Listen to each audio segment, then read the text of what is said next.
Okay, everyone, you could go to jail if you mess with fire alarms in public buildings. Yep, that's true, you could. Only do it with yours.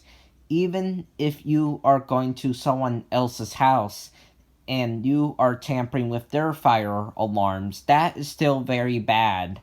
But it's worse if you are doing it in a public building. But if it's not your alarm, don't tamper with it. Only do it with yours only. If it's not your alarm, don't tamper with it. As simple as that.